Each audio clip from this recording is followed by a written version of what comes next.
제보회의 시작하겠습니다. 먼저 천하람 당대표 권한대행의 발언을 듣겠습니다. 예. 선관위는 가족회사도 성욕도 아닙니다.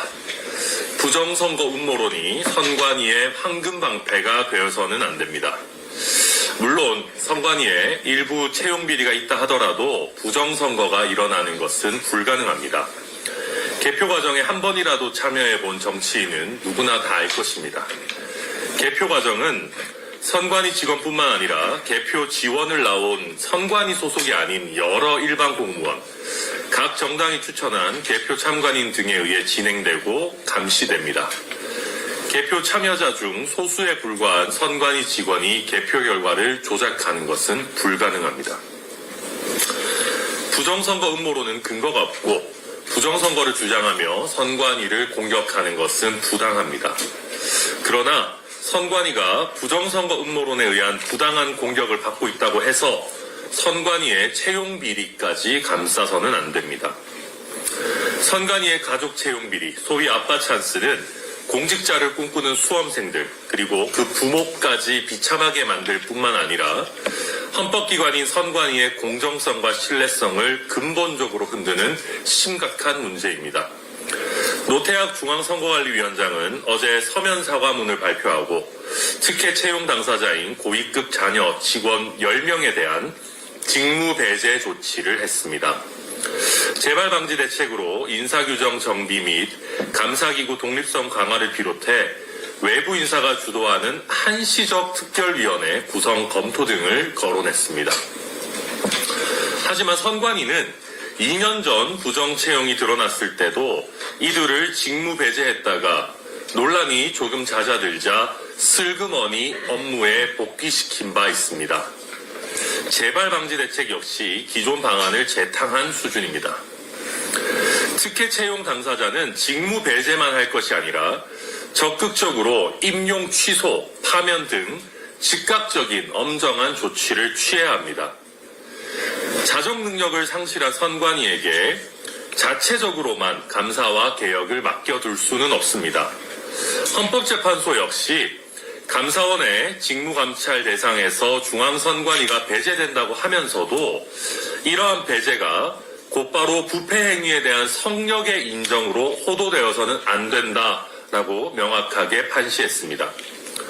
헌재는 국민의 대표인 국회에 의한 국정조사와 국정감사 그리고 수사기관에 의한 외부적 통제까지 배제되는 것이 아니면 물론이고 감사원의 직무감찰을 허용하지 않는 것은 이를 대신할 수 있는 독립성과 전문성을 갖춘 자체 감찰기구가 마련될 것이라는 것을 전제로 한 것이라고 밝혔습니다. 국회 차원의 국정조사는 물론이고 이번 기회에 선관위에 대한 실효성 있는 외부 통제 방안을 적극적으로 마련해야 합니다. 개혁신당은 가장 공정해야 할 선관위에서 다시는 가족회사라는 소리가 나오지 않도록 공직자를 꿈꾸는 수험생들이 부당한 박탈감을 느끼지 않도록 신중하면서도 엄격한 개선책을 마련하겠습니다. 이상입니다. 다음은 윤민철 의원님 발언드리겠습니다. 이재명 당대표의 K 엔비디아 논란이 거셉니다. 저는 여기서 말꼬리 잡고 논쟁을 위한 논쟁은 하지 않겠습니다. 상대의 헛소리라도 최대한 선의를 찾아서 토론하는 것이 책임 윤리를 가진 정치인의 몫이라고 믿기 때문입니다. 연일 민주당이 예로 드는 대만의 TSMC는 그 주장대로 정부의 지분이 있는 것이 맞습니다. 그러나 TSMC가 성공한 진짜 이유는 정부의 투자 지분 때문이 아니라 창업가가 관치로부터 자유로웠기 때문입니다. 아무렇게나 막 갖다 붙인다고 엔비디아가 되지 않습니다. 무턱대고 갖다 붙이면 귤이 바다를 건너서 탱자가 됩니다. 민간 기업을 정부의 산하기관처럼 여기는 우리 경제에서 국가가 혁신기업의 지분을 30%나 가진다면 과연 어떻게 되겠습니까?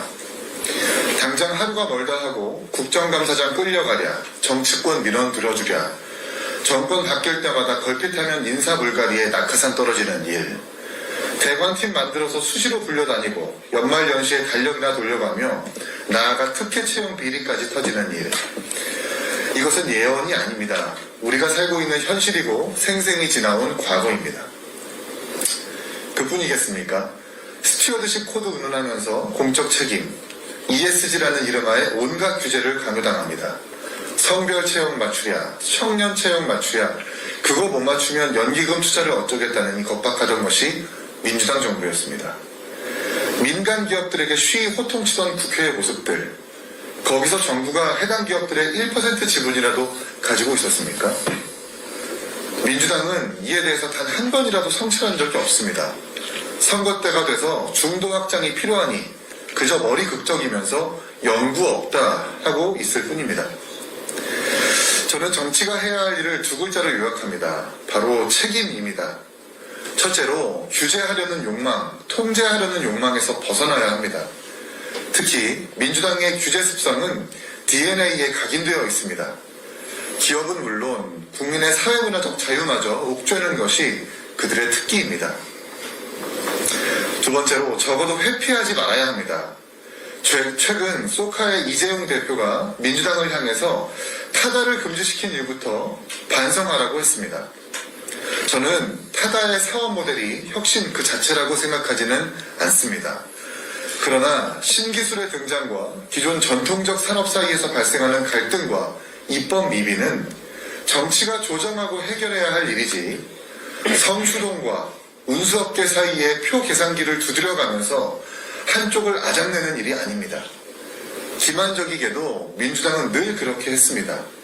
그러니 혁신이니 중도 보수인이 해도 국민들께 1도 진정성을 인정받지 못하는 걸 겁니다. 저는 솔직히 민주당이 집권하면 하늘이 두 쪽 난다고 생각하지는 않습니다. 그러나 최소한 이번 기회에 이재명 당대표와 민주당이 정신 좀 차렸으면 좋겠습니다. 엔비디아와 국부펀드, TSMC를 말하기 이전에 그들이 행했던 통제의 욕망과 여전한 무책임의 관습에서 좀 벗어났으면 좋겠습니다. 대한민국은 그렇게 한가하지 않기 때문입니다. 듣지도 들리지도 않을 벽이지만 저와 개혁신당은 국민들과 함께 저 무책임한 이들의 비겁함을 끝까지 지적하겠습니다. 이상입니다. 다음 전성인 최고위원 받아주고 있습니다. 네, 조승윤입니다. 이재명 대표가 2024년 6월 19일 국회 교섭단체 대표 연설에서 불체포 특권 포기를 선언했습니다. 친명과 지지자들은 역시 이재명이다라고 했습니다. 그로부터 3개월 후 이재명 체포동의안 국회 표결을 하루 앞두고 불체포 특권 포기를 뒤집고 부결을 호소했습니다. 많은 사람들이 역시 이재명이라고 이야기했습니다. 구차하죠. 이재명 대표도 본인이 생각해도 구질구질했을 것입니다. 그렇다 보니 강성 지지층이 많이 보는 유튜브에 나가서 부결 호소의 비겁함을 비명계가 검찰 국민의힘과 내통했기 때문이라고 세탁하십니까? 그간 포용의 행보를 걸었지만 비명계를 내통 세력으로 만드는 것으로 보고 저도 역시 이재명이다라고 생각했습니다. 갈라치기 하고 말 바꾸고 남 탓하고 말로는 책임 정치라고 이야기하면서 책임은 회피하고 남의 당 이야기를 이렇게 하는 이유는 국민 여러분 한번 상상해 보십시오. 국민의힘의 무능 정치를 피해 이재명의 무책임 정치를 선택하면 국민은 더 갈라질 것이고 성장 없이 분배만을 강조하는 사회가 될 것이고 국민 탓으로 책임을 회피하는 딱 제2의 윤석열 정부가 될 것입니다. 앞을 보는 개혁신당을 선택해 주십시오. 용기 있는 그 결단이 정치가 국민을 두려워하는 시작이 될 것이고 정치개혁이 시작될 것입니다. 감사합니다. 이준영 정책위원.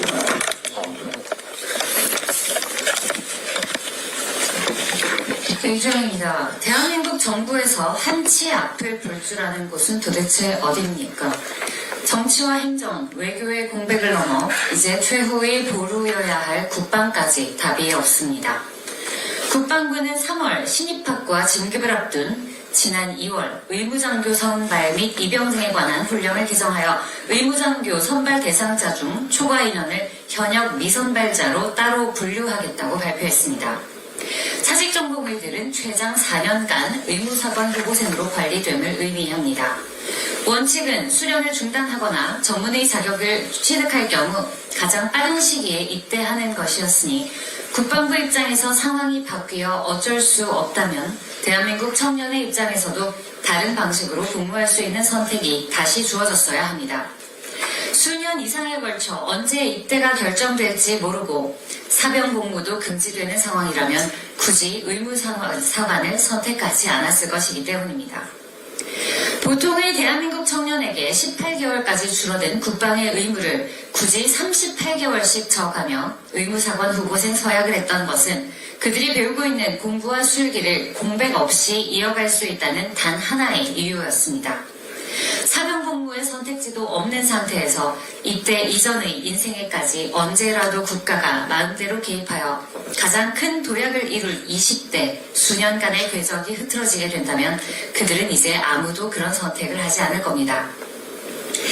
1년이 넘어가고 있는 의료개혁의 그림자는 이토록 넓습니다. 올해 군의료로 유입된 군의관의 대다수는 전문의가 아닌 일반의일 겁니다. 민간에서는 일반의의 역할이 다양하고 풍부할 수 있지만 외상과 재난의학에 특화되어야 하고 언제라도 기민한 전문성을 발휘할 준비가 되어 있어야 할 군의료는 다릅니다. 일반의가 10명이 있어도 다친 뼈를 맞추고 수술해줄 정형외과 전문의 없이는 우리의 장병들을 살릴 수 없습니다. 일반의 100명이 있더라도 외과 전문의 없이 배에 찔린 상처를 고칠 수는 없을 겁니다. 일반의 1000명이 있다 해도 한 명의 흉부외과 전문의 없이는 가슴에 박힌 총탄을 빼고 이 나라의 군인을 살려낼 수 없을 겁니다. 그리고 정부가 그토록 폄하하는 피부과 전문의 없이는 군홧발의 직물은 장병들의 발과 단체 생활로 언제라도 발생할 수 있는 전염성 피부질환에는 속수무책일 뿐입니다. 전국의 9년차 전공의들이 이제 입대합니다. 군의료는 단 1년 만에 전문 진료와 특화 진료가 아닌 일반 진료로 전환됩니다. 앞으로 이 상황은 3년의 시한부 의무사관 후보생의 시대를 거쳐 더 이상 아무도 지원하지 않아 종말을 맞는 파국으로 향할 위험에 처해 있습니다. 전국의 의국은 또 어떻게 될 것 같습니까? 맨투맨으로 가르쳐줄 9년차 없이는 전연차들이 혼자 배울 도리가 없기 때문에 자동으로 폭파될 겁니다. 그들 없이 이미 과부하에 빠진 교수진들은 지방부터 차례로 도미노처럼 무너지는 중입니다. 장병들에게도 국민들에게도 전문의 진료라는 건 이제 아스라한 과거의 추억이 되어가고 있습니다. 국방부는 제발 준비하라고 개혁신당은 군의료에 대해 작년부터 말해왔습니다. 교육위원회와의 연석회의에서 예결위에 참석한 국방부와 복지부 앞에서도 끊임없이 외쳐왔습니다.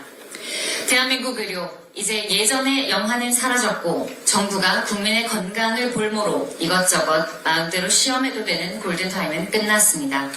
정부는 책상 앞 관료들끼리의 밀실, 상상 정책을 멈추고 이제는 현장에 돌아갈 만한 정책으로 일을 해야 합니다.